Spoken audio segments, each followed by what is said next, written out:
আমরা কোনো আশ্চর্যজনক ঘটনা শুনলে আমরা বলি ওটি সুবহানাল্লাহ, এটা আমাদের অভ্যাস। কোরআন শরীফের কোনো ঘটনার আগে আল্লাহ তাআলা নিজেই আশ্চর্যজনক শব্দ, আশ্চর্যবোধক শব্দ ব্যবহার করেননি। একটা ঘটনার ক্ষেত্রে আল্লাহ নিজেই আশ্চর্যবোধক শব্দ ব্যবহার করেছেন, তাহলে ওই ঘটনাটা আসলে কীরকম আশ্চর্যজনক ঘটনা, যেই ঘটনায় আল্লাহ নিজেই আশ্চর্যবোধক শব্দ ব্যবহার করেছেন, তাহলে ওই ঘটনাটা আসলে কীরকম আশ্চর্যজনক ঘটনা। আমরা বলি যে মেরাজের ঘটনা, মেরাজের ঘটনা, কিন্তু আসলে এটা বলা যতটা সহজ, একই রাত্রের মধ্যে মসজিদে হারাম থেকে মসজিদে আকসা, মসজিদে আকসা থেকে সিদরাতুল মুনতাহা, সিদরাতুল মুনতাহা থেকে মাকাম শরীফুল আকলাম পর্যন্ত একটা রাত্রেই ভ্রমণ করে আবার মক্কায় ফিরে আসা, এটা বলা যতটা সহজ, বাস্তবিকতা ততটা সহজ না। এজন্য আল্লাহ বলেছেন সুবহান, কি আশ্চর্য ঘটনা। একটু আয়াতের তর্জমা করি। আল্লাহ বললেন সুবহান, কি আশ্চর্য ঘটনা। আল্লাহ তাআলা পবিত্র, আল্লাযী আসরা বিআবদিহি, যিনি তার বান্দাকে সফর করালেন রাত্রে বেলায়, লাইলান, রাত্রে একটা ছোট্ট অংশে, মিনাল মসজিদুল হারাম ইলাল মসজিদুল আকসা, মক্কা থেকে বাইতুল মুকাদ্দাস ফিলিস্তিন পর্যন্ত যে আল্লাহ আশ্চর্যভাবে নবীকে সফর করালেন, মহান সত্তা, পবিত্র সত্তা তার বান্দাকে একটা রাত্রির মধ্যে সফর করালেন। এইখানে আল্লাহ পাক রব্বুল আলামিন প্রথমে সুবহান শব্দ ব্যবহার করেছেন। সুবহান শব্দের অর্থ পবিত্র। শব্দটি ব্যবহার করা হয় আশ্চর্য কোনো ঘটনার ক্ষেত্রে। সুবহান আল্লাহর কোনো নাম না। আমাদের দেশে অনেকের নাম আছে সুবহান অথবা আব্দুস সুবহান, এটা ভুল নাম। আব্দুস সুবহান তো রাখাই যাবে না, কারণ সুবহান এটা আল্লাহর নাম না। আব্দুস সুবহান অর্থ হলো সুবহানের বান্দা। তো সুবহানের বান্দা হতে গেলে সুবহান আল্লাহর নাম হওয়া লাগবে। তো সুবহান, আপনি আল্লাহর অনেকগুলো নাম দেখবেন, সিফাতি নাম অথবা মূল যে নাম আছে, সত্তাগত নাম, কোনো নামের মধ্যে কিন্তু আল্লাহর নাম সুবহান নাই। তো কাজেই আব্দুস সুবহান এই নামটা একটা ভুল নাম। চাইলে কেউ সুবহান রাখতে পারে, কিন্তু আব্দুস সুবহান রাখার কোনো অবকাশ নাই।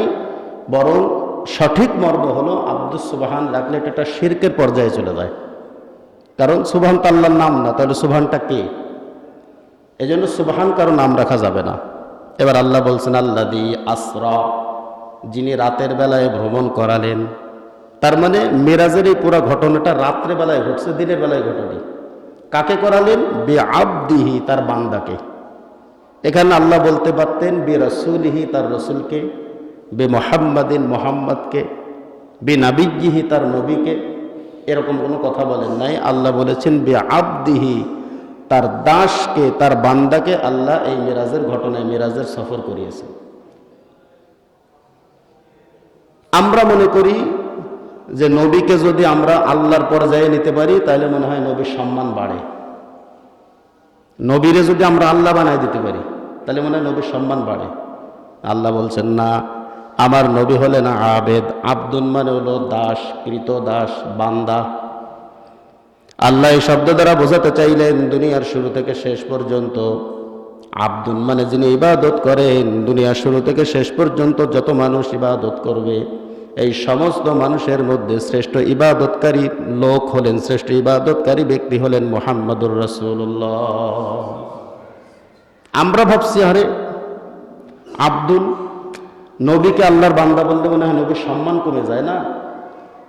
এটার মূল হাকিকত হলো দুনিয়ার শুরু থেকে শেষ পর্যন্ত আল্লাহর সঠিক বান্দা হিসেবে যেই মানুষটা আল্লাহর কাছে বেশি প্রিয় তিনিই হলেন আমার রসুল। এজন্য আল্লাহ বলেছেন আব্দুন, তার বান্দাকে আল্লাহ সফর করিয়েছে। আমাদের কাছে কেমন কেমন লাগে? কতক্ষণ সময়ে সফর করাইছেন? আল্লাহ বললেন লাইলান, পুরা রাত না, রাতের একটা ছোট্ট অংশে আল্লাহ সফর করালেন।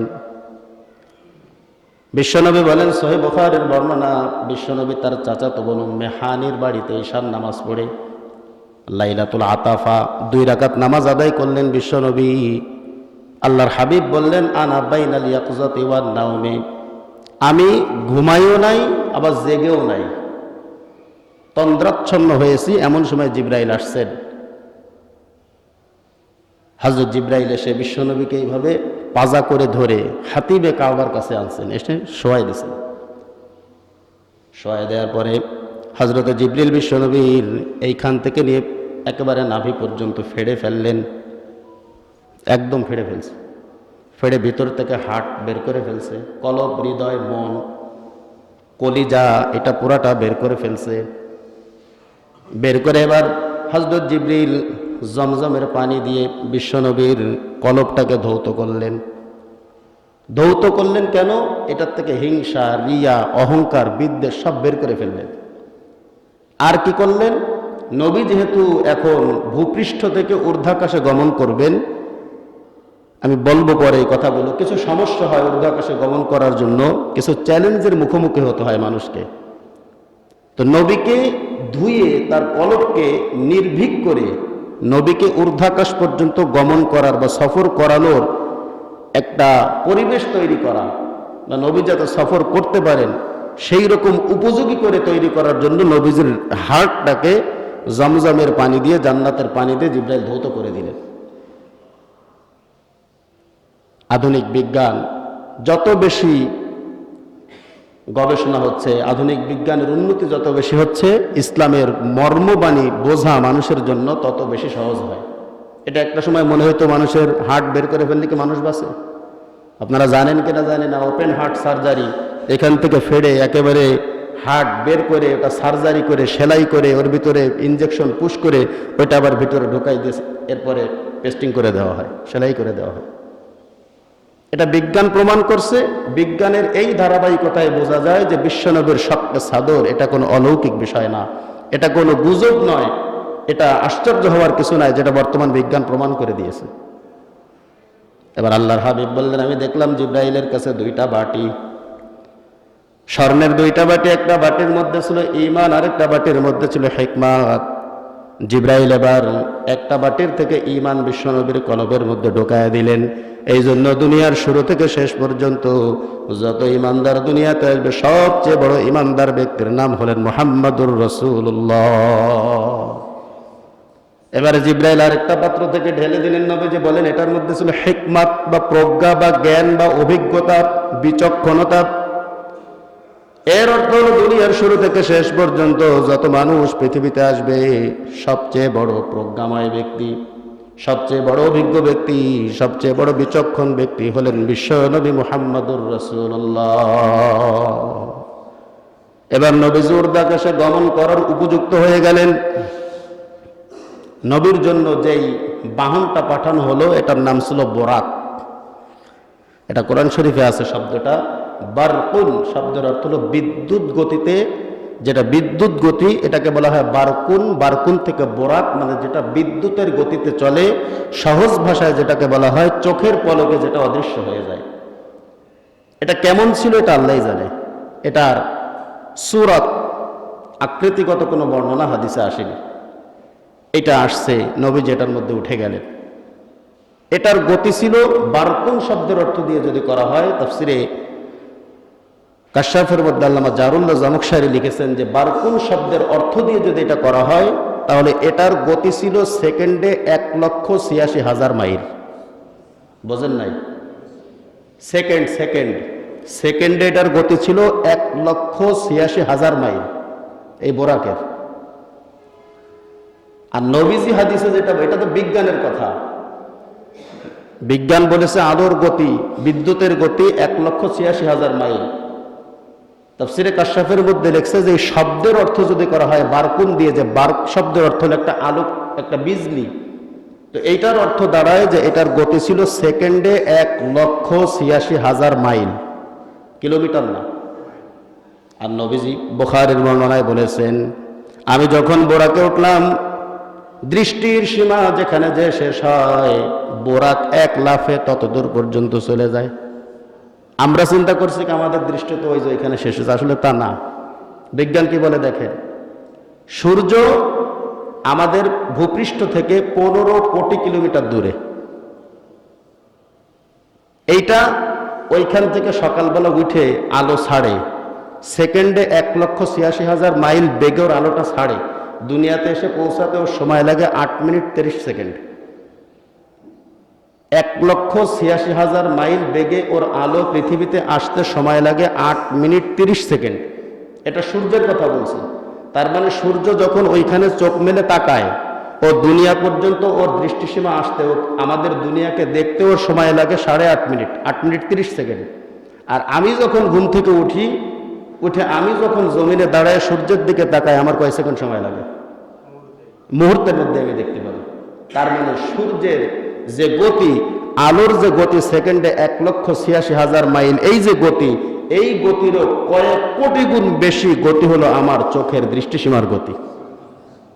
এবার নবীজি বলেছেন, বোরাকের গতি যদি বিজ্ঞানের দিক থেকে হিসাব করি তাহলে 1,86,000 মাইল, আর হাদিসের আলোকে যদি বলি তাহলে 1,86,000 মাইলেরও কয়েক কোটি গুণ বেশি গতিসম্পন্ন জন্তু ছিল এই বোরাক। কিভাবে তা না হলে এত অল্প সময়ের মধ্যে নবীজি আসলেন? এক রাতের ভিতরে কিভাবে সম্ভব? যেখানে মসজিদে হারাম থেকে মসজিদ আকসা পর্যন্ত 1461 কিলোমিটার পথ, তৎকালীন সময়ে উটের পিঠে চড়ে যেতে ওইখানে সময় লাগতো 40 দিন, যাইতে 40 দিন, আসতে 40 দিন, 80 দিন সময় লাগতো আপ ডাউনে। সেখানে নবীজি মাত্র এক রাত। এজন্যই আল্লাহ বলেছেন সুবহান, কি আশ্চর্য ঘটনা, যেখানে মক্কার মানুষের মসজিদে আকসা পর্যন্ত যেতেই লাগে 40 দিন, মসজিদে আকসা থেকে আবার ফিরে আসতে লাগবে 40 দিন, টোটাল 80 দিন। আর আমার হাবিব মুহাম্মদুর রাসূলুল্লাহ রাত্রের একটা অংশের মধ্যেই মসজিদে হারাম থেকে মসজিদে আকসা থেকে সিদরাতুল মুনতাহা, সিদরাতুল মুনতাহা থেকে মাকাম শরীফুল আকলাম পর্যন্ত গেলেন। আবার একই রাত্রে ব্যাক করে এইভাবে নবীজি আবার একই রাত্রের মধ্যে ফিরে আসলেন। আল্লাহ নিজেই বললেন সুবহানাল্লাহ। বলেন কেন বলবেন না সুবহানাল্লাহ? মহাকাশে গমন করার জন্য কিছু চ্যালেঞ্জের মুখোমুখি হতে হয়। বিস্তারিত ঘটনা আমি বলবো না, যেটা আপনারা সারা জীবন শুনে এসেছেন, সামনেও শুনবেন, ওইটা বলবো না। নবীজি কি কি চ্যালেঞ্জের মুখোমুখি হলেন? মেরাজ গমন করা তো সহজ না। কি চ্যালেঞ্জের মুখোমুখি হলেন? নবীজি প্রথমত বাইতুল আকসা থেকে উপরের দিকে যে উঠবেন, এই ওঠার জন্য নবীজির যে বাহনটা ছিল এটার নাম ছিল বোরাক। আমি যদি আমার এই ঘড়িটা খুলে উপরের দিকে নিক্ষেপ করি, এই ঘড়িটা নিচের দিকে চলে আসবে, এটাকে বলা হয় মধ্যাকর্ষণ শক্তি। তার মানে মধ্যাকর্ষণ শক্তি কাউকে উপরে উঠতে দেয় না। হ্যাঁ, উঠতে দেবে, তার একটা নির্দিষ্ট গতি থাকতে হবে। নির্দিষ্ট গতি যদি থাকে তাহলে মধ্যাকর্ষণ শক্তি তাকে আটকে রাখতে পারে না। যেমন স্যাটেলাইট যখন নিচ থেকে উপরের দিকে উৎক্ষেপণ করা হয়, বাংলাদেশ থেকে একটা স্যাটেলাইট উৎক্ষেপণ করা হয়েছে, আপনারা হয়তো অনেকে জানেন, যেটার নাম বঙ্গবন্ধু স্যাটেলাইট। তো স্যাটেলাইট উৎক্ষেপণ করতে হলে তার সর্বনিম্ন গতিসীমা থাকতে হয় সেকেন্ডে 8 মাইল। সেকেন্ডে যদি 8 মাইল গতিসীমা না থাকে তাহলে ওইটা উপরে গিয়ে আর থাকতে পারবে না, এটা ফিরে আসবে নিচের দিকে। সর্বনিম্ন গতিসীমা লাগবে ওর 8 মাইল। 8 মাইল না হলে ওটা উপরে উঠতে পারে না, আবার একটা সময় নিচের দিকে ফিরে আসে। তাহলে নবীজি উঠলেন কিভাবে? তার মানে এটা বোঝা গেল, নবীজি মসজিদ আকসা থেকে যখন সিদরাতুল মুনতাহার দিকে উঠলেন, নবীজি যেই বোরাকে করে উঠলেন, যেই বাহনে করে উঠলেন, ওই বাহনের গতি যদি বিজ্ঞান দিয়ে হিসাব করি, ওই বাহনের গতি কমপক্ষে ঊর্ধ্বাকাশের দিকে গমন করার সময় ওর সেকেন্ডে কমপক্ষে 8 মাইল গতি ছিল। এটা বিজ্ঞান বলছে, কিন্তু আসলের গতি যে কত ছিল এটা হাদিসে আসে নাই। এটা সর্বনিম্ন বিজ্ঞান বলছে যে কমপক্ষে 8 মাইল গতি না থাকলে, সেকেন্ডে 8 মাইল গতি না থাকলে উপরে উঠতে পারে না। এবার নবীজি উপরে উঠলেন। নবীকে উপরে ওঠার জন্য দ্বিতীয় চ্যালেঞ্জ হলো, নবীকে অক্সিজেন পাওয়া লাগবে। কারণ শূন্যের ফ্রি স্পেসের মধ্যে, মহাকাশের মধ্যে কোনো অক্সিজেন নাই। অক্সিজেন কোথায় পাবে? এই পৃথিবীর সর্বোচ্চ পর্বত শৃঙ্গের নাম হলো মাউন্ট এভারেস্ট, যেটার উচ্চতা হলো 29,000 ফিট। এই 29,000 ফিট উচ্চতায় উঠতে গেলে গ্যাসের সিলিন্ডার নেওয়া লাগে পিছনে। কেউ তো যান নাই, যদি জীবনে যান তো তো এখানে ওঠার সময় আপনার গ্যাসের সিলিন্ডার লাগবে, আর ওঠার সময় দেখবেন কত আল্লাহর বান্দারা ওখানে মরে পড়ে আছে, ওর লাশও পচে নাই। বরফ তো, বরফে তো লাশ পচে না। 1000 বছর আগের কিংবা কত বছর আগে, 200 বছর আগে, 500 বছর আগের বহু লাশ আপনি ওখানে ওঠার আগ পর্যন্ত দেখতে থাকবেন। এই 29,000 ফিট উপরে উঠতে গেলে আমাদেরকে গ্যাসের সিলিন্ডার নেওয়া লাগে, কারণ সেখানে অক্সিজেন পায় না।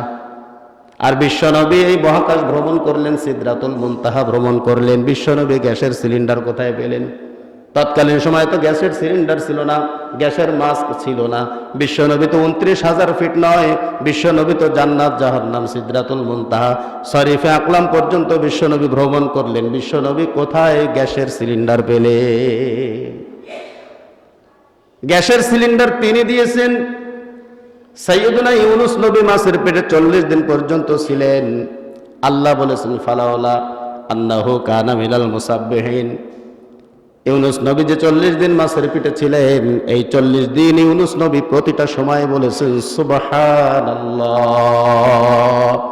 প্রতিটা সময় বলেছেন আলহামদুলিল্লাহ, প্রতিটা সময় বলেছেন আল্লাহু আকবার, প্রতিটা সময় বলেছেন লা ইলাহা ইল্লা আনতা সুবহানাকা ইন্নী কুনতু মিনাজ জালিমিন।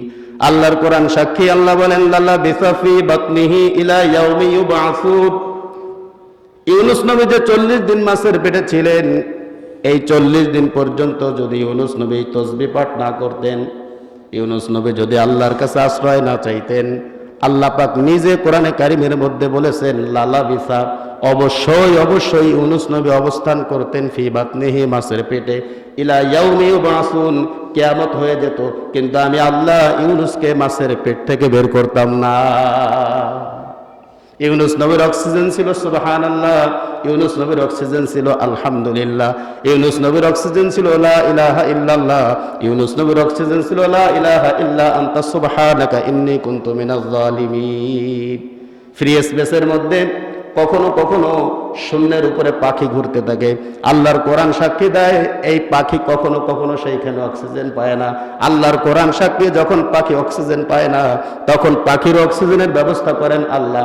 পাখি তখন অক্সিজেন পায় কিভাবে? পাখি তখন তার জবান দিয়ে বলে সুবহানাল্লাহ, আল্লাহ তখন অক্সিজেন দিয়ে দেন। পাখি বলেন আলহামদুলিল্লাহ, আল্লাহ অক্সিজেন দিয়ে দেন। পাখি বলেন লা ইলাহা ইল্লাল্লাহ, আল্লাহ অক্সিজেন দিয়ে দেন। এইভাবে পুরা পাখিটা পুরাটা সময় সুবহানাল্লাহ বলে তাসবিহ পাঠ করতে থাকে, আর পুরাটা সময় আল্লাহ পাখির ভিতরে অক্সিজেনের ব্যবস্থা করে দেয়। যদি ওই সময় পাখি সুবহানাল্লাহ না বলতো, তাসবিহ না পড়তো, খোদার জিকির না করতো, মধ্য আকাশের ওই পাখিটা অক্সিজেন শূন্য হয়ে মারা যেয়ে জমিনে পড়ে যেত। ডিম দেখছেন আপনারা? ডিমের ভিতরে যখন বাচ্চা ফুটে, তো বাচ্চার তা দিয়ে যখন ভিতরে ডিমের মধ্যে বাচ্চা হয়, বাচ্চা বের হওয়ার আনুমানিক 2 থেকে 3 দিন আগে, আমি গ্রামের মানুষ, আপনাদের যে এই বিষয়ে আমি একটু ভালো জানি, তো আমার মাকে দেখতাম ওই 2-3 দিন আগে ডিম কানে দিত। কানে দিলে বাচ্চার ভিতর নড়াচড়া করে, কিন্তু কোনো জানালা নাই, দরজাও নাই। তো ওইটা ওরা বুঝতো আর কি, মহিলারা, আমার মারা বুঝতো। কানের ভিতরে দিয়ে শব্দ শুনতো, এটা রাখতো, আরেকটা নিত, শুনতো, আরেকটা নিত, শুনতো, বুঝতো যে এই ডিমটা নষ্ট হয়ে গেছে, এটা ফেলে দিত। এটার মধ্যে শব্দ হচ্ছে, তার মানে এটার মধ্যে বাচ্চা আছে। কিন্তু তখন ওই ডিমের মধ্যে জানালা নাই, ওই ডিমের মধ্যে কোনো অক্সিজেন নাই, ওই ডিমের মধ্যে কোনো দরজা নাই, ডিমের মধ্যে কেউ তো সুচ দিয়ে ফুটো করে দেয় নাই। ওই ডিমের মধ্যে যেই 3-4টা দিন ওই বাচ্চাকে অক্সিজেন দিয়েছে, মহাকাশের মধ্যে আমার আল্লাহ বিশ্ব নবীকেও ওই রকম অক্সিজেনের ব্যবস্থা করে দিয়েছে। এই যে চ্যালেঞ্জ, নবীজি বিনা অক্সিজেনে গেছে, এজন্য আল্লাহ বললেন সুবহানাল্লাহ, কতই না আশ্চর্য ঘটনা। এবার নবীজি ফ্রি স্পেস শেষ করে উপরের দিকে উঠবেন। সবচেয়ে বড় চ্যালেঞ্জ হলো নবীজিকে সূর্য ভেদ করে উপরে ওঠা লাগবে, যেটা ভেদ করার সাধ্য পৃথিবীর কোনো মানুষের নাই। পৃথিবীর চাইতে সূর্য 13 লক্ষ গুণ বড়, নাকি? এটাই তো আমি জানি। সূর্য যদি উপরে থাকে এইভাবে, মনে করেন আমার এই বসার জায়গা, আর এই পুরা মসজিদ যদি আপনি আটকে দেন, আমার যদি বাইরে বের হতে হয় উপর দিয়ে ছাদ ভেদ করেই তো ওঠা লাগবে আমার। তা আমরা দুনিয়াতে আসি, দুনিয়ার চাইতে সূর্য 13 লক্ষ গুণ যদি বড় হয়, আর আপনি যদি সূর্যের ওই পারে যান, জান্নাতে যান, জাহান্নামে যান, সিদরাতুল মুনতাহায় যান, মাকাম শরীফুল আকলামে যান, তা আপনাকে সূর্য ভেদ করেই তো যাওয়া লাগবে, এছাড়া তো উপায় নেই। দুনিয়া থেকে সূর্যের দূরত্ব 15 কোটি কিলোমিটার। সূর্য আবার দুনিয়ার থেকে 13 লক্ষ গুণ বড়। সূর্যের ভিতরে পৃথিবীর কোনো মানুষের যাওয়া সম্ভব না। চাঁদের ভিতরে মানুষ গেছে, মঙ্গলে গেছে, অন্য কোনো গ্রহেও হয়তো যাওয়া সম্ভব, কিন্তু কিয়ামত পর্যন্ত কোনো মানুষের সূর্যের ভিতরে তো দূরের কথা, সূর্যের পাশেও যাওয়া সম্ভব না। বাংলাদেশে 1972 সালে স্বাধীনতার পরবর্তী বছরের 8ই মে রাজশাহীতে সর্বোচ্চ তাপমাত্রা ছিল 45 ডিগ্রি সেলসিয়াস। 1972 সালের পরে 2024 সালে আমাদের যশোরে তাপমাত্রা ছিল 43 ডিগ্রি সেলসিয়াস। 43 ডিগ্রি সেলসিয়াস হওয়ার কারণে গত বছর বাংলাদেশের শিক্ষা প্রতিষ্ঠান বন্ধ ছিল, জানেন আপনারা। গরম, তীব্র গরমে গত বছর বাংলাদেশের শিক্ষা প্রতিষ্ঠান বেশ কয়েকবার বন্ধ দেওয়া লাগছে, এত পরিমাণ গরম ছিল। হিট স্ট্রোকের কারণে মানুষ অসুস্থ হয়েছে। এটা হলো কত? মাত্র 43 ডিগ্রি সেলসিয়াস। এই তো অবস্থা। 15 কোটি কিলোমিটার দূরের সূর্যের আলো তার যে তাপমাত্রা মাত্র 43 ডিগ্রি সেলসিয়াসে আমরা অসুস্থ, আমরা বাইরে বের হতে পারি না। আর সূর্যের তাপমাত্রা হলো 1,40,00,000 ডিগ্রি সেলসিয়াস। সুবহানাল্লাহ বলেন। কোনো মানুষের যাওয়া সম্ভব? তাহলে বিশ্বনবী গেলেন কিভাবে? আমরা যে রড, এটা কয় সুতা, 2 সুতা বা 3 সুতা, বেশ আপনারা বলতে পারবেন। এই রড কি ফ্যাক্টর খনি থেকে এইভাবে আসে নাই।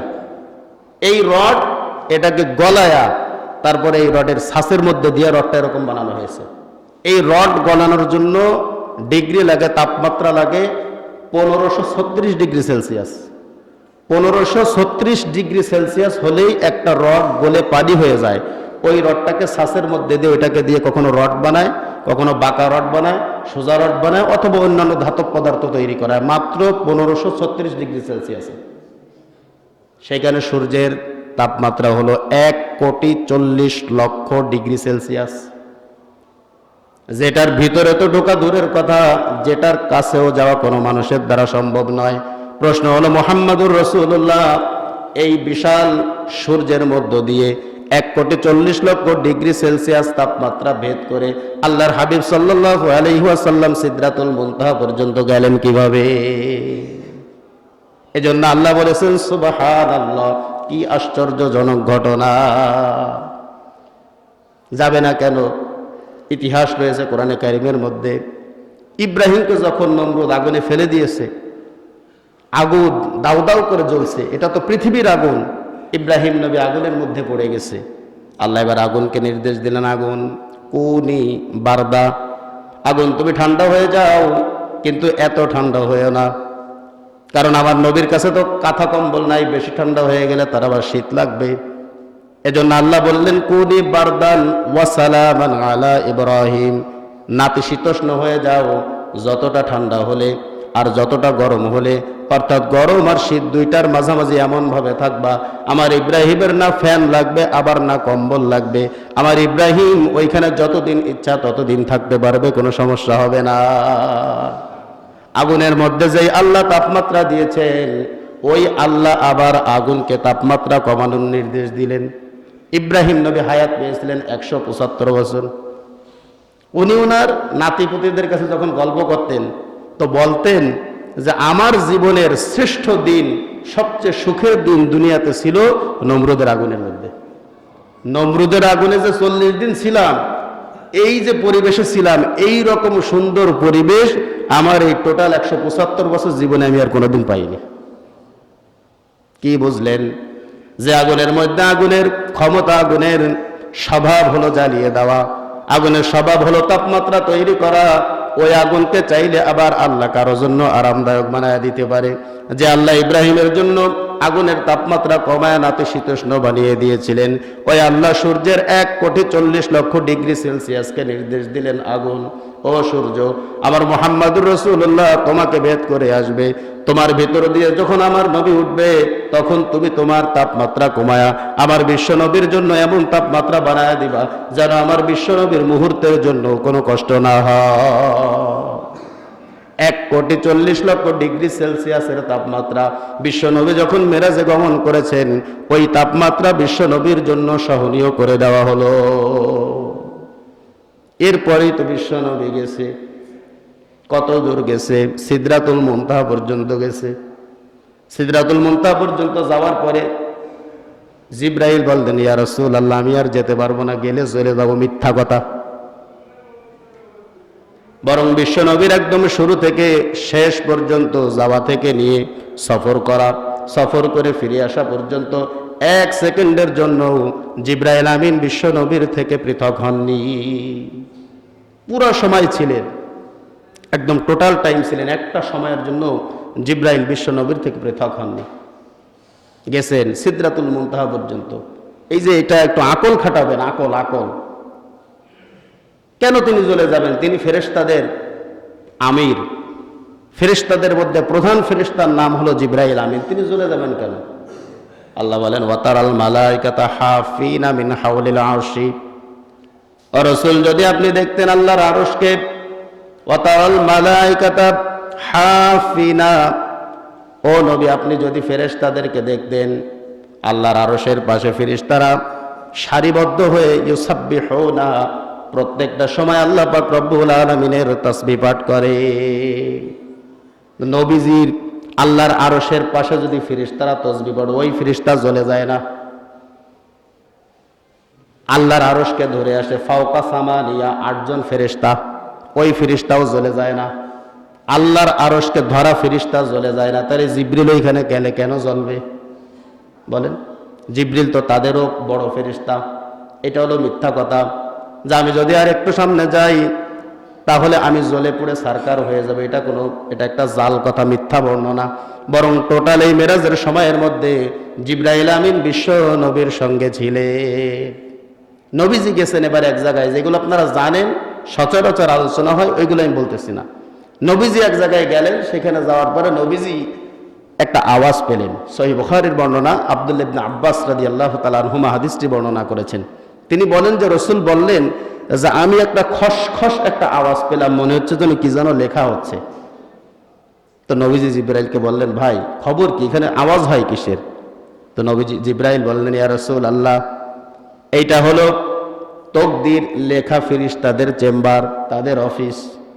এইখানে তকদির লেখা ফেরেশতারা বসে বসে আদম সন্তানদের তকদির লিখছে। এটাকে বলা হয় মাকামুস শরীফুল আকলাম। বিশ্বনবী এই পর্যন্ত গিয়েছেন, গিয়ে সেইখানে ফেরেশতাদের তকদির লেখার আওয়াজ বিশ্বনবী শুনতে পেলেন, তকদির লিখতেছে। হাদিস শরীফ আল্লাহর রাসূল বলেন, আত-তাকদীরু লা ইয়ারুদ্দু ইল্লা দুআ। তকদিরে যেটা আছে ওইটা হবে, তবে তকদির যিনি লিখেছেন, তকদির যিনি নির্ধারণ করেছেন, তিনি ওই তকদিরকে আবার মুছে দিতে পারেন, তার একটা অস্ত্র আছে। হ্যাঁ, তকদির মুছারও অস্ত্র আছে। তকদিরে আছে মৃত্যু, কিন্তু ওই মৃত্যু মোছারও একটা অস্ত্র আছে। তকদিরে আছে অসুস্থতা, ওই অসুস্থতা মোছার একটা অস্ত্র আছে।